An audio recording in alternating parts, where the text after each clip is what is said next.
இன்னைக்கு கிளாஸ்ல நம்ம idioms தான் பார்க்க போறோம். ஆல்ரெடி பார்ட் 1 போட்டிருக்கோம். பார்ட் 1ல 10 idioms டிஸ்கஸ் பண்ணிருக்கோம். இப்ப பார்ட் 2 பார்க்கலாம். பார்ட் 2ல ஒரு 20 idioms எடுத்து வந்திருக்கேன். ஈஸியா தான் இருக்கும். புல் இன் சைனா ஷாப். ஓகேங்களா? புல் இன் சைனா ஷாப்ங்கிறது யாரை வந்து சொல்லுவாங்க அப்படின்னா வந்து ஒரு கேர்லெஸ்ஸான பர்சன் தான் சொல்லுவாங்க. அவங்களோட பிஹேவியர், அவரோட திங்கிங் எல்லாமே வந்து கேர்லெஸ்ஸா இருக்கும். சீரியஸா இல்லாதவங்க அவங்க தான் வந்து சொல்லுவாங்க. ஓகேங்களா? இப்போ இந்த புல் பாருங்களேன், ஒரு ஷாப்குள்ள இருக்கு, ஆனா வந்து என்ன பண்ணிருக்கு, எல்லாத்தையும் உடச்சு தள்ளி இருக்கு. அப்ப எவ்வளவு கேர்லெஸ்ஸா நடந்திருக்கு அப்படிங்கிற கேர்லெஸ் பீப்புள் தான் வந்து புல் இன் சைனா ஷாப் அப்படின்னு சொல்லுவாங்க. இப்போ இதுக்கு எக்ஸ்பிளனேஷன் பார்க்கலாம். when someone is very careless in the way they move, act எல்லாமே வந்து அவங்க செயல், அவங்க மூவ் பண்றது எல்லாமே வந்து கேர்லெஸ்ஸா தான் இருக்கும். எப்பவுமே கிளம்சியா இவங்க வந்து ஜென்ரலா வந்து எப்படி சொல்லுவாங்க அப்படின்னா கேர்லெஸ் பீப்புள் அப்படின்னு சொல்லுவாங்க. இது சென்டென்ஸ்ல எப்படி யூஸ் பண்ணிருக்காங்கன்னு பார்க்கலாம். he went into a class like a bull in a china shop. எப்படி ஒரு புல் வந்து சைனா ஷாப்புக்குள்ள போய் எப்படி எவ்வளவு அட்டகாசம் பண்ணுவோம் அந்த மாதிரி போயிட்டு started yelling, அவங்க வந்து கத்த ஆரம்பிச்சிட்டான் அப்படின்னு சொல்றாங்க. அப்ப வந்து இவன் யாரு, ஒரு கேர்லெஸ் பீப்புளா இருக்கான் அப்படிங்கறத வந்து சொல்லியிருக்காங்க இந்த சென்டென்ஸ்ல. அதான் bull in a, he went into a class like a bull in a china shop and started yelling. Next sentence பார்க்கலாம். when pigs fly. இப்போ பிக் அப்படிங்கிறது என்னது, பன்னிக்குட்டின்னு சொல்லுவாங்க. அது வந்து அது நடக்கும், ஓடும், அதால ஃப்ளை பண்ண முடியாது. அப்போ ஒரு விஷயம் நடக்கவே போறது இல்லை. ஓகேங்களா? நடக்கிறது ரொம்ப ரொம்ப கஷ்டம். ஓகேங்களா? அப்ப பிக்ஸ் ஃப்ளை அப்படின்னா நடக்காத விஷயத்தை பத்தி பேசுறது. இப்ப பார்க்கலாம். when there is no chance of something happening. ஒரு விஷயம் நடக்காத விஷயத்தை பத்தி அதுக்கு வந்து ஒரு சான்சஸே கிடையாது, ஒரு 0% சான்ஸ் தான். 0% இல்ல, 1% சான்ஸ் கூட கிடையாதுன்னு சொல்றாங்க. இப்போ I will win the lottery when pigs fly. நான் வந்து என்னது, பிக்கே பறந்தாதான் நான் வந்து லாட்டரி வந்து வின் பண்ணுவேன் அப்படிங்கிற மாதிரி சொல்லியிருக்காங்க அந்த சென்டென்ஸ்ல. அப்ப அது நடக்காத காரியம் அப்படிங்கிற மாதிரிதான். அது ரொம்ப ரேரா நடக்கவே நடக்காது அப்படிங்கிற விஷயத்துக்கு when pigs fly அப்படிங்கறத சொல்லலாம். அதுக்கடுத்து இந்த சேம் போட். இந்த சேம் போட் அப்படின்னா வந்து இப்போ எனக்கு இருக்கிற பிரச்சனை மாதிரியே இன்னொருத்தனுக்கும் அதே சேம் பிரச்சனை இருக்கும். டிஃபிகல்ட் சுச்சுவேஷன்ல ஒருத்தவங்க இருக்காங்க அப்படின்னா அதே மாதிரி இன்னொருத்தவங்களும் இருப்பாங்க. Same person with difficult situation சொல்லலாம். To be in same difficult situation as another person. ஓகேங்களா? அடுத்தவங்க எப்படி வந்து ஒரு டிஃபிகல்ட் சுச்சுவேஷன்ல இருக்காங்களோ அதே மாதிரி நம்மளும் இருக்குது. இப்ப எக்ஸாம்பிள்ல பார்ப்போம். we are all in the same boat here, don't be mad at me. இந்த சென்டென்ஸ்ல என்ன சொல்லியிருக்காங்க அப்படின்னா வந்து உங்களை மாதிரியே தான் நானும் கஷ்டத்துல இருக்கேன், என் மேல கோவப்படாதீங்க அப்படின்னு சொல்லிட்டு don't be, கோவப்படாதீங்கன்னா mad, என் மேல வருத்தப்படாதீங்க, don't be mad at me அப்படின்னு சொல்றது. செகண்ட் சென்டென்ஸ் பார்க்கலாம். she is always complaining that she doesn't have enough money but we are all in the same boat. இதுல என்ன மீனிங் சொல்லியிருக்காங்க அப்படின்னா வந்து அவங்க என்ன பண்றாங்க அப்படின்னா அவங்க கிட்ட மணி இல்ல அப்படின்னு சொல்லிட்டு எப்பவுமே அவங்கள பத்தி அவங்க கம்ப்ளைண்ட் பண்ணிட்டே இருக்காங்க. ஆனா அவங்களுக்கு தெரியல நாங்களும் அதே சுச்சுவேஷன்ல தான் இருக்கோம் அப்படிங்கறத. அப்ப வந்து we are all in the same boat, அதே சுச்சுவேஷன், அதே மாதிரி ஒரு டிஃபிகல்ட் சுச்சுவேஷன்ல தான் அவள மாதிரியே நானும் இருக்கேன் அப்படிங்கறத சொல்றாங்க, நாங்களும். அதுக்கடுத்து அவுட் ஆஃப் த ப்ளூ அப்படிங்கிறதுக்கு. அவுட் ஆஃப் த ப்ளூ அப்படின்னா வந்து ஒரு விஷயம் வந்து அன்எக்ஸ்பெக்டடா திடீர்னு நடக்கிறது வந்து அவுட் ஆஃப் ப்ளூ அப்படின்னு சொல்லுவாங்க. ஓகேங்களா? Out of blue once in blue moon அப்படிதான். ஆனா வந்து இது வந்து அன்எக்ஸ்பெக்டா ஒரு விஷயம் வந்து நடக்கிறது. Once in blue Moon last கிளாஸ்ல பார்த்தோம் அப்படின்னா ரேரா நடக்கிறது. அவுட் ஆஃப் ப்ளூ அப்படின்னா வந்து ஒரு விஷயம் நம்ம அதை எக்ஸ்பெக்ட் பண்ணிருக்க மாட்டோம், ஆனா ஒரு விஷயம் நடந்திருக்கும். பார்க்கலாம். when something unexpected happens. அது வந்து எய்தர் வந்து நெகட்டிவான விஷயமாவும் இருக்கலாம், பாசிட்டிவான விஷயமாவும் இருக்கலாம். சரி, இங்க பார்க்கலாம். சென்டென்ஸ்ல லாவினியா invited me to her party.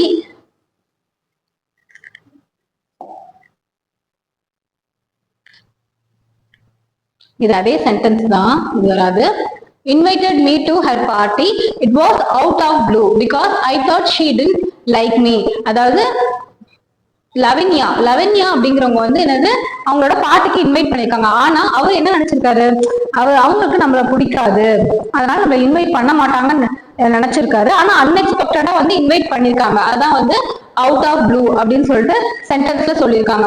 Lavanya invited me to her party, it was out of blue, அதாவது அன்எக்ஸ்பெக்டடா நடந்திருக்கு. Because I thought she didn't like me. அவளுக்கு என்ன பிடிக்காதுன்னு நினைச்சிட்டு இருந்தா, ஆனா அன்எக்ஸ்பெக்டடா என்ன வந்து பார்ட்டிக்கு இன்வைட் பண்ணிருக்கா அப்படிங்கறத சொல்லியிருக்காங்க. இப்படிதான் சென்டென்ஸ்ல யூஸ் பண்ணும். அடுத்து to give the cold shoulder. to give the cold shoulder அப்படின்னா வந்து என்ன அப்படின்னா வந்து ஒருத்தவங்களை இக்னோர் பண்றது. ஓகேங்களா? ரூட் வேல இக்னோர் பண்றது அப்படின்னா வந்து அவங்கள புறக்கணிக்கிறது. இப்ப சென்டென்ஸ்ல பார்க்கலாம். to ignore someone intentionally, வேணும்னே ஒருத்தவங்களை புறக்கணிக்கிறது, அதான் வந்து to cold shower, to give the cold shoulder, to give the cold shoulder அப்படின்னு சொல்லிட்டு அர்த்தம். அதுக்கு அர்த்தம் sorry. I thought they liked me, நான் என்ன சொல்றேன் நினைச்சேன் அவங்க எனக்கு என்ன பிடிக்கும் அப்படின்னு நினைச்சேன். But they gave me the cold shoulder அப்படின்னா வந்து அவங்கள இக்னோர் பண்ணிருக்காங்க இன்டென்ஷனலா. ஏன் அப்படின்னா அவங்களுக்கு பிடிக்காதனால இக்னோர் பண்ணிருக்காங்க.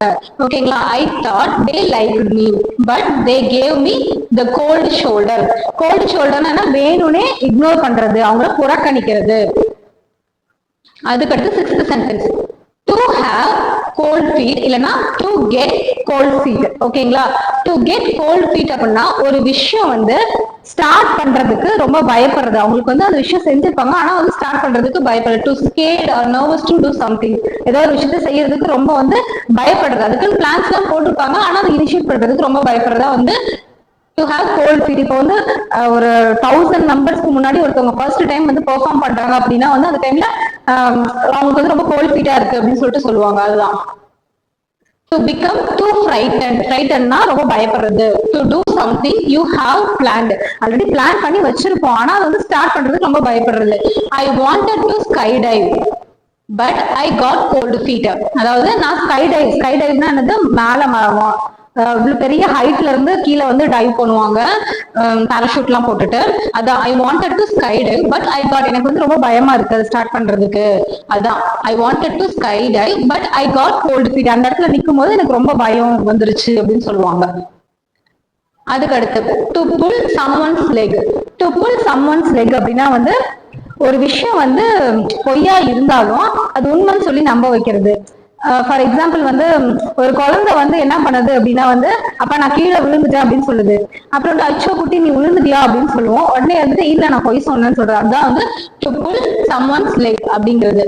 To persuade someone into thinking that something is true, ஒரு விஷயம் உண்மை அப்படிங்கிறது நம்ப வைக்கிறோம். பட் ஈவன் இட் இஸ்ன்ட், அது உண்மை இல்ல, அந்த இடத்துல ஒரு ஜோக் மேக் பண்றதுக்காக அவங்க வந்து சொல்றது. ஓகேங்களா. To persuade someone into thinking that something is true even if it isn't, அது பொய்யா இருந்தாலும். this is usually done as, இது வந்து எப்ப பண்ணுவாங்க அப்படின்னா ஒரு ஜோக்குக்காக பண்றது. okay, he told me he was related to the prime minister but he was pulling my leg. அதாவது அவன் என்ன சொல்லியிருக்கான், நான் வந்து பிரைம் மினிஸ்டருக்கு ரிலேட்டடான ஒரு பர்சன் அப்படின்னு சொல்லியிருக்கான். ஆனா அது வந்து உண்மை கிடையாது. அந்த இடத்துல அவன் என்னை ஏமாத்திருக்கான், அவன் போய் சொல்லியிருக்கான் அப்படிங்கிறத சொல்லியிருக்காங்க. he told me he was related to prime minister but he was pulling my leg. அதாவது அவன் என்கிட்ட போய் சொல்லியிருக்கான், அந்த இடத்துல நான் போய் சொல்லி ஏமாத்திருக்கான் அப்படின்றத சொல்றாங்க. அதுக்கடுத்து raining cats and dog. Raining cats and dog அப்படின்னா வந்து என்ன அப்படின்னா ரொம்ப ஹெவியான ரெயின் தான் வந்து ரெய்னிங் கேட்ஸ் அண்ட் டாக்னு சொல்லுவாங்க. இப்ப to describe when it is raining heavily, ரொம்ப ஹெவியான ரெயின் தான் ரெய்னிங் கேட்ஸ் அண்ட் டாக் அப்படின்னு சொல்றாங்க. people say that எக்ஸாம்பிள் பார்க்கலாம். people say that it rains cat and dogs in Britain but it isn't true. அதாவது people எல்லாம் சொன்னாங்க ரொம்ப வந்து பிரிட்டன்ல வந்து ரொம்ப ஹெவியான ரெயின் நடந்துட்டு இருக்கு போயிட்டு இருக்கு அப்படின்ட்டு. ஆனா அந்த அளவுக்கு எல்லாம் கிடையாது, நார்மலா தான் இருக்கு அப்படிங்கறத சொல்லியிருக்காங்க. But it isn't true. Piece of cake அப்படின்னா வந்து ஒரு விஷயத்த ஈஸியா செய்யறது எல்லாமே வந்து பீஸ் ஆஃப் கேக் அப்படின்னு சொல்லுவாங்க. ஓகேங்களா. இப்ப to describe something that is very easy to do, ஒரு விஷயம் வந்து எனக்கு ரொம்ப ஈஸியா இருந்துச்சு அந்த விஷயம். ஒரு எக்ஸாம் எழுதுறேன் அப்படின்னா அந்த எக்ஸாம் எனக்கு ரொம்ப ஈஸியா இருந்துச்சு. இத ஒரு ஆர்டிகல் படிக்கிறேன் அப்படின்னா ரொம்ப ஈஸியா இருந்துச்சு அப்படின்னு சொல்றதா. To describe something that is very easy to do. ஓகேங்களா.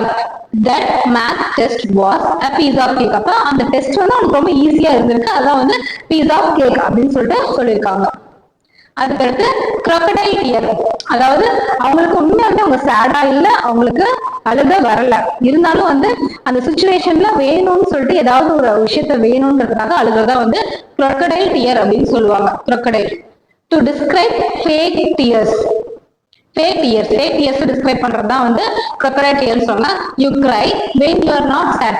நீ ஒரு கவலையா இருந்தா மோஸ்ட்லி அழுவாங்க, ஆனா வந்து அவங்க வேற ஒரு விஷயத்துக்காக crocodile tears, ஃபேக் டியர்ஸ் சொல்றதா வந்து crocodile tears சொல்றாங்க.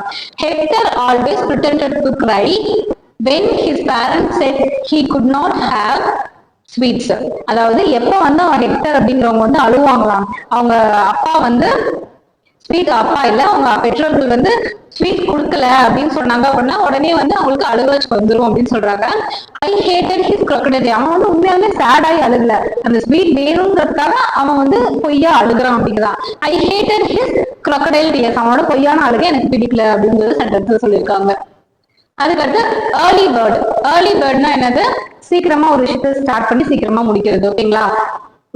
நைட் அவுல் அப்படின்னா நைட்ல ரொம்ப ஆக்டிவா இருப்பாங்க. ஏர்லி பேர்ட் அப்படின்னா வந்து அவங்க வந்து ஒரு 5-4 வந்து அவங்களோட ஒர்க்கை ஸ்டார்ட் பண்ணிடுவாங்க. அவங்கள வந்து ஏர்லி பேர்ட் அப்படின்னு சொல்லுவாங்க. இப்போ to describe a person who gets up early. ஓகேங்களா? ஒருத்தவங்க சீக்கிரமா எந்திரிக்கிறாங்க and tends to feel active in the morning. This is இந்த opposite of night out. Night அவுட்னா நைட்ல வந்து ஆக்டிவா இருப்பாங்க. ஏர்லி பேர்ட் அப்படின்னா வந்து மார்னிங் டைம்ல வந்து ஆக்டிவா இருக்கிறவங்க. எக்ஸாம்பிள் பார்க்கலாம்.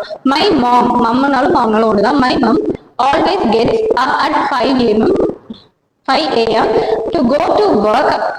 She is an early bird. அதாவது அவங்க அம்மா வந்து எப்பவுமே 5 மணிக்கு எந்திரிச்சு அவங்களோட ஒர்க்குக்கு போயிருவாங்க. அப்போ வந்து அவங்க வந்து ஒரு ஏர்லி பேர்டு. ஓகேங்க அப்படின்னு சொல்றாங்க. ஏர்லி பேர்டுன்னு ஏன் சொல்றாங்க அப்படின்னா அவங்க மார்னிங் பர்சன். மார்னிங்ல சீக்கிரமா எந்திரிச்சு ஒர்க் முடிக்கிறவங்க. அடுத்து 12th sentence. To teach and old dog new tricks. To teach and old dog new tricks அப்படின்னா வந்து சிலர் இருப்பாங்க, அவங்க எப்படின்னா பழமையான பிறந்ததுல இருந்தே ஒரு பழமையான கருத்துக்கள், ஒரு செட் ஆஃப் இது ரூல்ஸோட வாழ்ந்துட்டு இருப்பாங்க. அவங்களுக்கு வந்து புதுசா இப்ப இருக்க லேட்டஸ்ட் திங்ஸ் எல்லாம் கொண்டு வந்து சொன்னா அப்படின்னா அவங்க அதெல்லாம் ஒத்துக்க மாட்டாங்க. ஓகேங்களா? அது ரொம்ப கஷ்டம் ஒருத்தவங்களோட ஹேபிட்டை மாத்துறது. இப்ப பழமையான கருத்துக்களை புதுசா வந்து திணிக்கிறது அந்த மாதிரி இருக்கவங்க கிட்ட கஷ்டம். இப்ப பார்க்கலாம். when it is difficult to change someone's habit or character. அதாவது ஒருத்தவங்களோட கேரக்டரோட அவங்களோட ஹேபிட்டை வந்து சேஞ்ச் பண்றது ரொம்ப கஷ்டமா இருக்கும்போது அவங்களை என்ன சொல்லுவாங்க அப்படின்னா வந்து to teach and old dog new tricks அப்படின்னு சொல்லிட்டு சொல்லுவாங்க. I love my grand dad. Grand டாட்னா என்ன அப்படின்னா வந்து கிராண்ட் ஃபாதர் தான். But he has very serious views. You can't teach and old dog new tricks. அதாவது அவருக்கு சொல்லிட்டு சில வியூஸ் இருக்கு, அதை மாற்ற முடியாது. அதெல்லாம் வந்து சொல்லியிருக்காங்க. யூ கான் டீச், நீ எதுவுமே அவங்களுக்கு டீச் பண்ண முடியாது. And old dog new tricks அப்படின்னு சொல்றாங்க. ஒருத்தவங்களோட ஹேபிட், அவங்களோட கேரக்டர், அவங்களோட வியூஸை மாற்ற முடியாதவங்க வந்து என்ன சொல்லுவாங்க அப்படின்னா வந்து ஓல்ட் டாக் நியூ ட்ரிக்ஸ் சொல்லுவாங்க. To teach and old dog new tricks. அதுக்கடுத்து இடத்துல நெக்ஸ்ட் வரும். To stir up a hornet's nest. To stir up a hornet's nest அப்படின்னா வந்து ஒரு பிரச்சனையை உருவாக்குறது புதுசா. அந்த இடத்துல எதுவுமே இல்லை, அது பாட்டுக்கு அமைதியா இருக்கு அந்த நெஸ்ட்ல அந்த பீஸ். அதை வந்து என்ன சொல்றது, பிரச்சனையை உருவாக்குறதா வந்து to stir up an hornet's nest அப்படின்றது.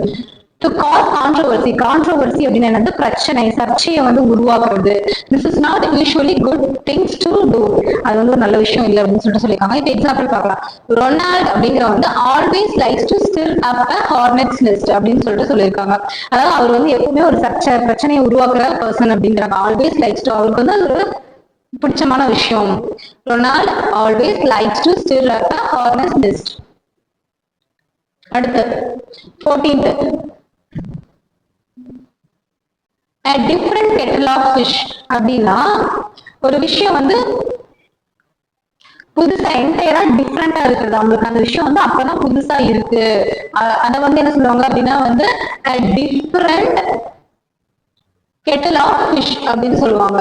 ஒரு விஷயம் வந்து அவங்களுக்கு புதுசா இருக்கு, எல்லாமே புதுசு. அந்த மாதிரி அந்த விஷயத்த வந்து அப்பதான் புதுசா ஸ்டார்ட் பண்றாங்க. Something is very different from another related things. மற்றதோட கம்பேர் பண்ணும்போது ஒரு விஷயம் வந்து டிஃப்ரெண்டா இருக்கு. இப்போ வந்து ஒரு